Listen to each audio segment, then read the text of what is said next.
내 사업을 하고 싶다는 간절한 소망에 날개를 달아주는 청년 창업 런웨이, 저는 현병수입니다. 네, 여러분, 여기 어디에나 있고 아무데나 있는 세상 흔하디 흔한, 정말 흔한 그런 아이템이 하나 있습니다. 동서남북 사방팔방 어느 동네를 가더라도 한 집 건너 두 집은 만난다는 불멸의 아이템, 바로 치킨인데요. 절대 사라지지 않는 요식업계의 스테디셀러. 과연 치킨으로 제2의 인생을 시작할 수가 있을까요? 오늘 골목을 사로잡은 동네 CEO의 이야기 속에서 그 해답을 찾아보시길 바라겠습니다.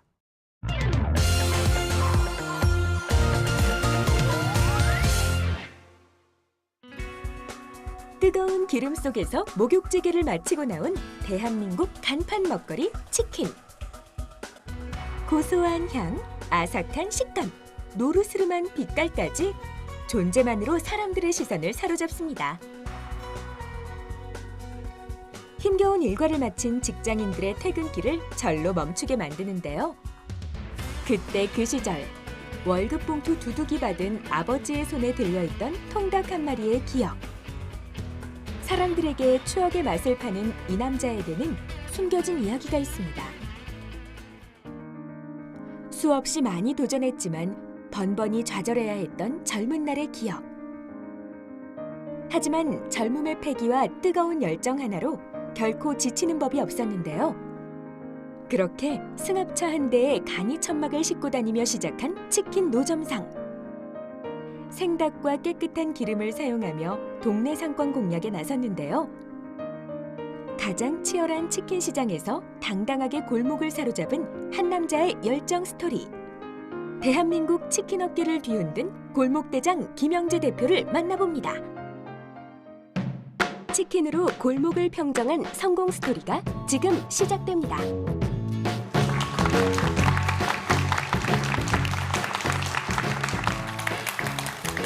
안녕하세요. 저는 옛날 장터치킨이라는 치킨 프랜차이즈를 운영하고 있는 대표 김영재라고 합니다. 많은 분들이 외식 창업을 할 때 한 번쯤은 치킨이라는 아이템에 대해서 생각하게 됩니다. 실제로 은퇴를 하고서 할 것이 없으면은 마지막에 치킨집을 창업한다라는 말이 공공연하게 있을 정도입니다. 이렇게 시작하는 분들은 많은데 끝까지 살아남는 분들은 많지 않습니다. 그래서 어떤 이들은 치킨집 창업 절대 하지 말라고 말을 할 정도입니다. 치킨집 창업 정말 답이 없는 걸까요? 뛰어들지 않는 게 답일까요? 저는 동네 상권에서도 틈새 시장만 잘 찾는다면 충분히 실패하지 않고 성공할 수 있다고 생각합니다. 오늘 저는 여러분들께 동네 상권에서 살아남기라는 주제를 가지고 강연을 하고자 합니다. 그럼 우선 왜 이렇게 많은 사람들이 치킨을 창업 아이템으로 선택하는지를 살펴보면은 치킨은 대중적이고 남녀노소 할 것 없이 누구나 다 좋아하는 그런 음식입니다. 그리고 치킨은 간식도 되고 술안주도 되고 식사 대용으로도 가능합니다. 그리고 치킨 창업은 교육 기간이 짧고 누구나 손쉽게 배워서 누구나 손쉽게 소잡은 창업이 가능합니다. 이렇게 장점이 많은데요. 왜 실패를 하는 걸까요? 그 이유를 살펴보면은 우선 시장은 정해져 있는데 너무나도 많은 브랜드와 매장이 존재하고 있습니다. 동일 상권 안에 매장이 너무 많다 보니까 경쟁이 상당히 치열합니다. 그리고 또 조류독감과 같은 외부적인 충격 요인이 거의 매년 발생하고 있습니다. 특히 올해 아주 심각했어요. 조류독감이. 그리고 또 치킨집을 창업하시는 분 대부분들이 넉넉하지 않은 자본금을 가지고 창업을 하다 보니까 그 소자본의 한계를 극복하지 못하고 1년도 안 돼서 흔들리거나 폐업을 하게 됩니다. 동네 상권에서 살아남기 위해서는 크게 세 가지를 봐야 됩니다. 그 첫 번째 가장 중요한 것은 상권인데요. 상권에 따라서 판매하는 아이템이 달라져야 됩니다. 상권마다 소비자들의 의식, 그리고 소비 수준, 그리고 똑같은 아이템이라 할지라도 그 아이템을 바라보는 시각이 다 다르기 때문입니다. 사실 저는 처음에 치킨 사업을 할 때 노점상에서부터 시작을 했습니다. 제가 노점상을 시작할 당시에 제 수중에는 단지 300만 원이라는 돈밖에 없었습니다. 그런데 저는 이 돈을 가지고 과연 어떻게 하면은 효율적으로 창업을 해서 성공을 할 수 있을까 제 나름대로 고민을 했습니다. 그래서 제가 선택한 것은 치킨 노점상이었습니다. 치킨 노점상을 하기로 결정을 하고 저는 그 돈으로 승합차와 집기를 구매한 다음에 여러분들도 아시는 그 아파트 알뜰장이라든지 마트 앞에 간이 천막을 치고서 노점에서 치킨을 팔았습니다. 그 당시 노점을 할 당시에 저는 하루에 3시간에서 한 5시간 정도 자면서 정말 누구보다도 열심히 치킨을 팔았던 것 같습니다. 치킨만 팔았던 것이 아니라 어떻게 하면은 이 노점상을 벗어나서 이 틈새 시장을 찾고 사업화할 수 있을까? 저 나름대로 고민을 많이 했습니다. 그런데 사실 저는 외식 사업이 처음이었습니다. 그래서 어떤 상권에서 치킨이 잘 팔리고 어떤 상권에서 치킨을 팔아야만 하는지 상권에 대한 지식이 그렇게 많지가 않았습니다. 하지만 노점상은 장점이 있었습니다. 무엇이냐 하면은 어디든지 돌아다니면서 장사를 할 수 있다는 그런 장점이 있었습니다. 그래서 저는 6개월 동안 아파트 상권, 주택가 상권, 그리고 아파트와 주택이 혼재된 상권, 그런 상권들을 돌아다니면서 저 나름대로 상권을 분석하고 파악했습니다. 이와 더불어서 고객들의 성향과 니즈를 파악했습니다. 치킨을 봤을 때 소비자들이 가장 중요하게 생각하는 것은 기름이 깨끗한지 아닌지, 그리고 국내산 닭을 쓰는지, 냉동 닭을 쓰는지, 생닭을 쓰는지, 이런 것들을 상당히 중요시했습니다. 그래서 저는 이런 조사들을 마친 다음에 다시 인천의 한 마트에서 다시 1년 동안 노점을 계속하게 됩니다. 왜 그랬냐 하면은 제가 그 당시 파는 아이템은 후라이드 치킨 한 가지밖에 없었습니다. 이 한 가지의 메뉴를 가지고 과연 한 장소에서 1년 동안 장사를 했을 때 안정적인 수익을 얻을 수 있나 없나를 제 나름대로 실험해 보기 위해서였습니다. 이 실험을 성공리에 마친 다음에야 비로소 저는 동네 상권에 가게를 구해서 가게에서 치킨을 팔기 시작합니다.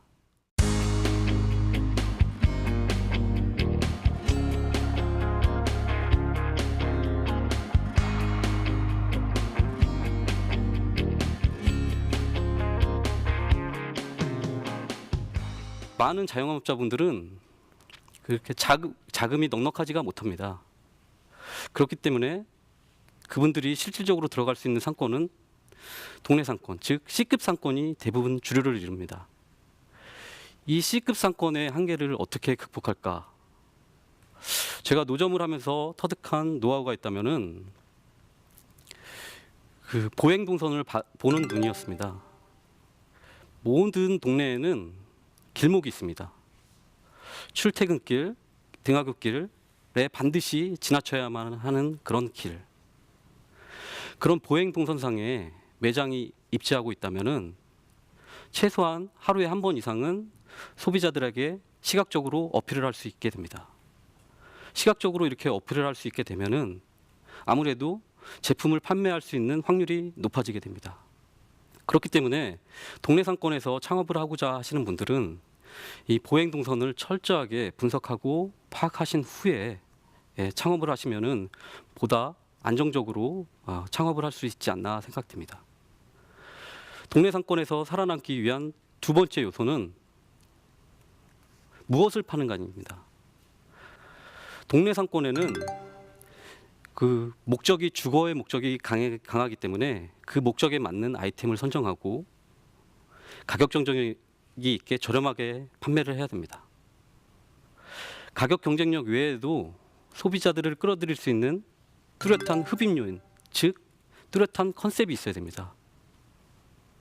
이런 컨셉이 없다면 동네 상권에서 살아남기는 쉽지 않습니다.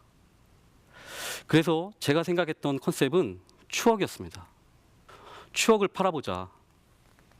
퇴근길에 아버지가 자식들을 위해서 사오시는 노란 봉투 속에 담긴 통닭. 그것이 저의 컨셉이었습니다. 그래서 저는 치킨도 옛날 느낌이 나도록 만들었고 메뉴 또한 옛날 프라이드 치킨을 집중적으로 판매를 했습니다. 그리고 포장지 또한 노란 종이 봉투에 담아서 옛날의 향수와 추억을 불러일으키도록 하였습니다. 한 마리를 살 때보다 2마리를 살 때 보다 저렴한 가격에 판매를 했고요.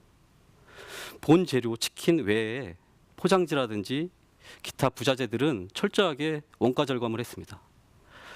이렇게 해서 지난 5년 동안 가격 인상 없이 지금까지 동일한 가격으로 판매를 하고 있습니다. 이렇게 저만의 뚜렷한 컨셉과 가격 경쟁력을 통해서 저는 대형 프랜차이즈들과의 경쟁에서 살아남을 수 있었습니다. 동네 상권에서.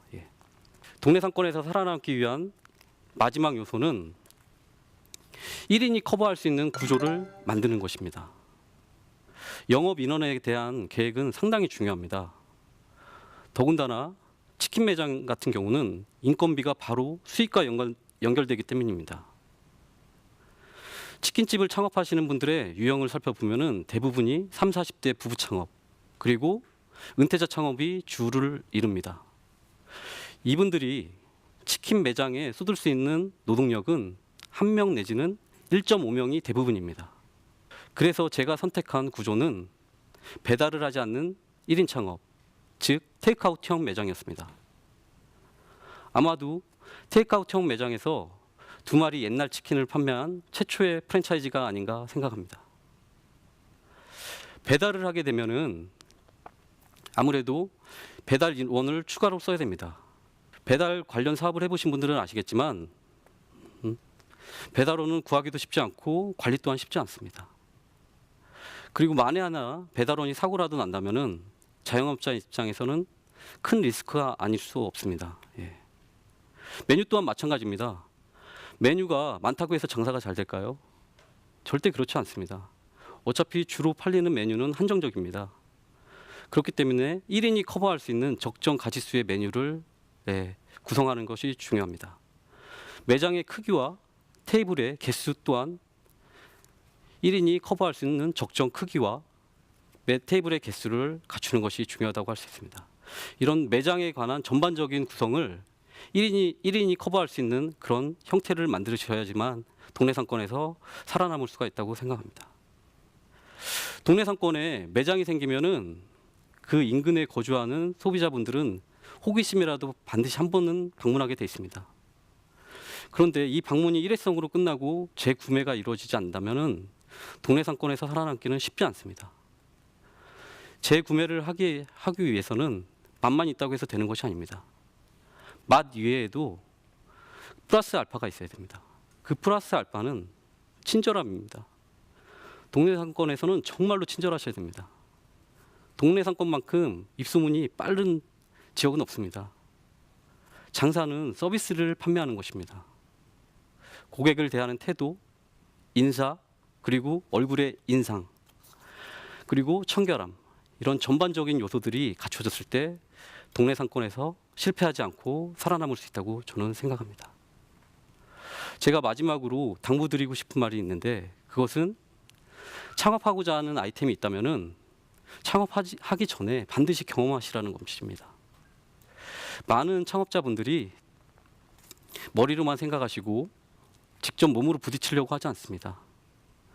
그런데 창업하자 하는 아이템을 몸으로 직접 부딪혀만 봐야지만 그 아이템의 장단점, 그리고 수익 구조, 그리고 내가 이 아이템을 끈기 있게 할 수 있는 체력은 되는지 안 되는지, 이런 사항들을 전반적으로 본인 스스로가 판단을 할 수 있게 됩니다.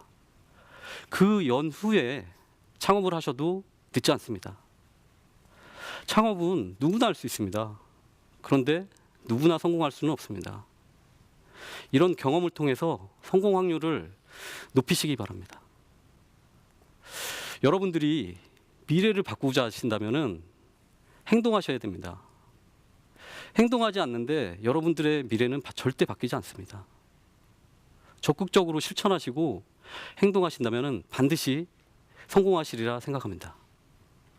여러분들의 밝은 앞날을 응원하며 제 강연을 마치고자 합니다. 감사합니다.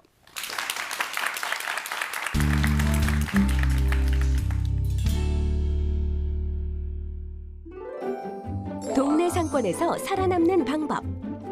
상권을 먼저 파악한 후 아이템을 결정하라. 고객을 유인할 수 있는 콘셉트를 설정하라. 1인이 운영 가능한 구조를 만들어라. 네, 강연 잘 들었습니다. 뭐 대표님만의 확실한 비법들이 또 있네요. 예. 예, 현재 사업 현황은 어떻습니까? 제가 2009년에 처음 노점상으로 저는 치킨 사업을 시작했습니다. 예, 예. 그리고 프랜차이즈 사업을 시작한 지는 한 6년 정도 됐는데요. 6년 동안 서울, 경기, 인천, 수도권 지역에서만 250개 가맹점을 오픈했고요. 현재 100개 정도의 가맹점을 유지하고 있습니다. 예. 왜 서울 경기 이쪽에서만 이제 집중을 하시는 거예요? 장터 치킨이다 보니까 시골 가면은 조금 또 이게 안 먹힐 수도 있겠다라는 판단이었습니까? 어떻습니까? 제가 봤을 때 프랜차이즈 사업은 제가 감당할 수 있는 사이즈 안에서 하는 게 중요하다고 생각합니다. 예. 제가 커버할 수 있는 물류가 직접적으로 관리할 수 있는 물류의 범위가 서울, 경기, 인천, 수도권이 전부였습니다. 뭐 무리를 한다면은 네네네. 지방 상권까지도 나갈 수 있었지만 예. 저는 제가 책임질 수 있는 범위 안에서만 사업을 하고 싶었습니다. 어떤 책임감의 예. 어떤 그런 느낌이네요. 프랜차이즈에 있어서 본사의 책임감은 정말 중요하다고 생각합니다. 시대가 많이 흐르고 사실 뭐 요즘에 치킨이 뭐 여러 가지 치킨들이 많이 있습니다. 뭐 양파 치킨, 파 치킨, 치즈 치킨, 뭐 별의별 치킨들이 다 있는데 오로지 그냥 메뉴는 그냥 후라이드 치킨 이것만을 고집을 하시는 건가요? 치킨의 기본은 저는 후라이드 치킨이라고 생각합니다. 네. 대부분의 메뉴를 보면은 그 후라이드 치킨에서 시작해서 양념이라든지 소스만 다르게 해서 메뉴를 늘린다든지 예. 그리고 그 치킨의 부위를 세분화해서 메뉴를 늘리는 것이 대부분입니다. 네네네. 네. 저도 사업 초기에는 그 간장 치킨, 양념 치킨, 뭐 마늘 치킨과 같은 것들을 집어넣기 위해서 한번 실험을 해봤습니다. 근데 저희 치킨 매장을 찾는 소비자분들은 그 튀김옷이 얇은 옛날 스타일의 그런 프라이드 치킨을 드시기 위해서 오시는 분들이 대부분이었습니다. 뭐 가맹점에 따라서 뭐 양념 치킨을 팔기도 하는데요. 그 양념 치킨이 매출에서 차지하는 비용은 그렇게 크지 않습니다. 저희의 컨셉이 뚜렷해서인지 모르겠지만 저희 치킨을 좋아해 주시는 분들이 매니아층이 네네. 뚜렷합니다. 그러면 우리가 또 장점이라고 하나 뽑을 수 있는 게 이게 가격 아니겠습니까? 아무래도 그 추억의 치킨 같은 경우에는 가격 경쟁력이 또 괜찮더라고요. 어떻게 보면 마진이 작다는 소리인데 이런 것들은 박리담회로 좀 승부를 해야 되잖아요. 예, 예. 최대한 많은 고객들이 자주 와야 되는 건데 어떤 박리담의 어떤 전략, 대표님만의 어떤 전략 어떻게 찾고 계시는지 한번 여쭤볼게요. 제가 테이크아웃형 매장의 형태를 취한 이유는 아무래도 테이크아웃을 하게 되면은 배달을 하지 않기 때문에 그 원가 절감을 할 수 있는 부분들이 많습니다. 네. 그래서 드시는 치킨의 재료는 좋은 걸 쓰지만 그 기타 포장지라든지 기타 부자재들은 최대한 원가 절감을 해서 나름대로의 가격 경쟁력을 확보할 수 있었습니다. 네. 그렇게 해서 지금까지 가격 인상 없이 팔 수 있었던 것이고요. 예, 그렇게 파는 것이 저는 오히려 중요하다고 생각합니다. 뭐 신뢰가 가장 또 중요하고 서비스가 예. 가장 중요하겠죠. 예, 예. 그리고 이제 시작할 때만 하더라도 이제 2마리를 판매하는 어떤 전략이 사실은 독보적이었는데 그 이후에 이런 뭐 옛날에 어떤 추억의 치킨을 느낌으로 해서 뭐 여러 가지 그 유사 브랜드들이 많이 생겨나고 있습니다. 그럼 미투 브랜드에 대해서 어떻게 대표님께서는 대처를 하고 계시는지 한번 또 여쭤볼게요. 제가 치킨 프랜차이즈 사업을 하고 한 2년 정도 되는 해부터 그 유사한 브랜드들이 하나 둘씩 생기면서 현재는 옛날 치킨이라는 그런 영역이 생길 정도로 시장이 커졌습니다. 이 브랜드들은 겉모양은 비슷할지라도 맛이라든지 내부적인 것까지 다 똑같다고 생각하지 않습니다.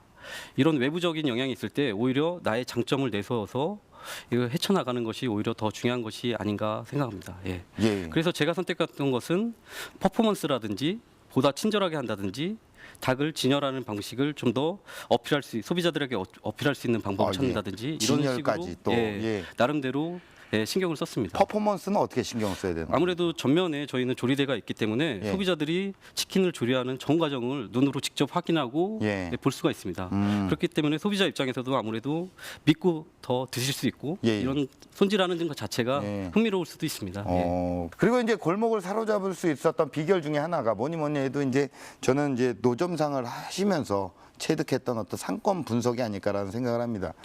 치킨집을 하기 좋은 어떤 좋은 상권이 따로 있는 건가요? 제가 노점상을 하면서 여러 상권들을 많이 돌아다녔습니다. 근데 예. 상권마다 소비자들의 성향이라든지 소비 수준이 다 달랐습니다. 그렇기 때문에 치킨집도 세 가지 유형이 있습니다. 홀형, 테이크아웃형, 그리고 배달용. 네네. 이런 세 가지 유형이 있는데요. 배달은 그 입지가 안 좋은 상권에서 적합하고요. 그 홀형은 아무래도 유동 인구가 많은 상권에 적합하며, 그리고 테이크아웃형은요, 동네 상권 같은 그런 유동 인구가 어느 정도 적절히 있는 상권에서 적합한데요. 그 상권에 맞게 들어가는 것이 중요하다고 생각합니다. 그 동네 어떤 노점상에서 이제 시작을 하셨잖아요. 예예. 그 당시 나이가 그러면 6년 전이니까 예예. 그럼 몇 살이었나요? 제가 33살에 시작한 것 같습니다. 33살. 네, 총각이. 예예. 그때 총각이었죠. 예 맞습니다. 또 이제 아줌마들, 아주머니들 다 있고 예. 그때 이제 굉장히 또 친절하게 이렇게 좀 대해서 충성 고객들이 많이 늘어났던가요? 저는 그때 그 당시 상당히 단골이 많았습니다. 예. 일단은 저는 고객을 기억을 했습니다. 예. 한 번 오시는 고객이 다음에 오셨을 때, 저번에도 오셨는데 또 오셨네요. 좀 맛있었습니까? 이런 식으로 해서 예. 고객을 기억하고 대화를 이어갔습니다. 메모도 하셨어요? 아니요, 저는 다 기억이 납니까, 기억했습니다. 그게? 예, 제- 일부러 예, 기억하려고 예. 노력했군요. 맞습니다. 이거 예. 손님을 기억하는 것이 정말 중요하다고 생각합니다. 예. 그래야지만 예. 재방문을 네. 할 수 있도록 만들 수 있습니다. 네. 우리 또 방청객분들의 질문을 좀 받아보겠습니다. 우리 또 대표님에게 궁금하다. 치킨은 시켜 먹는 게 편한데 배달을 하지 않으시면 그 고객을 놓치는 건 아닐까라는 생각이 드는데요. 테이크아웃형 매장의 장점은 인건비를 절감할 수 있다는 것입니다. 그런데 배달을 하게 되면 추가적으로 배달원을 써야 됩니다. 그 쓰는 만큼 매출이 상승되면은 좋겠지만 실질적으로 해보면은 그 매장의 매출이 배달의 매출로 옮겨가는 경향이 큽니다. 매출에 전반적으로 봤을 때 큰 변화는 없습니다. 그렇기 때문에 치킨집의 유형에 맞게 판매도 선택과 집중을 해서 판매를 하는 것이 오히려 더 중요하다고 생각합니다. 예. 일단 뭐 대표님께서는 테이크아웃을 일단 선호를 하시는 거고. 예, 테이크아웃의 장점이 저는 많다고 예. 생각합니다. 음. 자, 그렇다면 공식 질문 드리겠습니다. 대표님에게 치킨은 무엇일까요? 치킨은 저에게 있어서 탄산수와 같습니다. 탄산수요? 예, 네.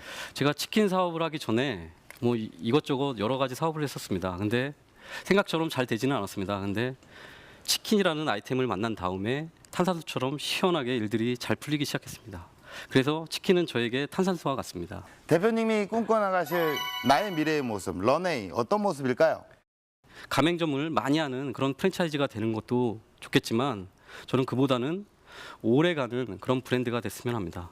뭐 지금까지 해왔던 것처럼 뭐 초심을 잃지 않고 최선을 다하는 제가 되도록 노력하겠습니다. 예, 네. 감사합니다. 아유, 고맙습니다. 예, 뭐 또 각오까지 얘기를 해주셨어요. 예, 앞으로 또 치킨으로 전 국민과 함께 행복한 대동단결을 만드는 모습 응원하겠습니다. 오늘 고맙습니다. 예. 네.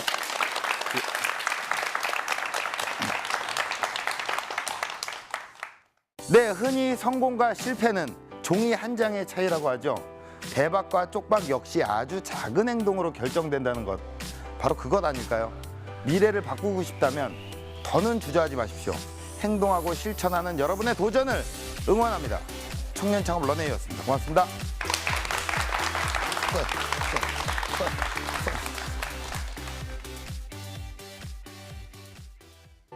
초기에 고생을 하면서 지금까지 이렇게 사업을 만드는 과정을 딱 보면서요. 내가 초기에 그렇게 고생을 했기 때문에 현재가 있지 않았나 나름대로 다시 회상하면서 추억할 수 있어서 아주 좋았습니다. 예. 하고자 하시는 게 있으면 주저하지 마시고 컴퓨터 앞이나 책상 앞에서 생각만 하지 마시고 행동을 하시기 바랍니다. 행동을 하셔야지 얻는 게 있습니다. 예. 지금은 여러분만의 경쟁을 찾는 시간. 당신의 꿈이 현실이 되는 그날까지 파이팅 하세요!